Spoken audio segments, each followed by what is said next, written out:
नाज़रीन, अब तक की सूरत हाल के हवाले से आपको आगाह करते चलें। आपको बताएं कि वफाकी दारुल हुकूमत इस्लामाबाद में ग्रैंड ऑपरेशन मुकम्मल होने के बाद मामलात जिंदगी बहाल होना शुरू हो गए। इस्लामाबाद में गुज़श्ता रात पीटीआई के मुजाहिरीन के खिलाफ ग्रैंड ऑपरेशन के बाद शहरी इक़्तिदार में मामलात जिंदगी बहाल हो रहे हैं।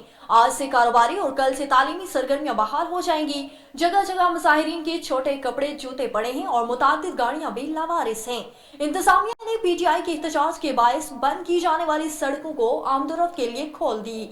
रेड जोन और दीगर अहम मकामात पर लगाए गए कंटेनर्स भी हटाए जाने का काम जारी है, जबकि डीसी इस्लामाबाद की हदायत पर शहर भर में शाहराहों की सफाई का काम भी जारी है।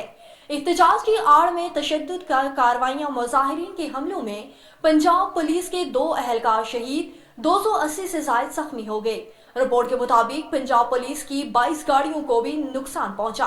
पीटीआई कारकुनान ने मुख्तलिफ मकामात पर आग लगाई और सरकारी अमलाक को नुकसान पहुंचाया।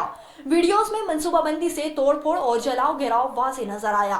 फुटेज के जरिए शरपसंदों की शिनाख्त का अमल जारी है। पुलिस ने मुतादिद मुजाहिरीन को गिरफ्तार कर लिया। पीटीआई कारकुनों ने इस्लामाबाद से 4 पुलिस एहलकारों को भी अगवा किया।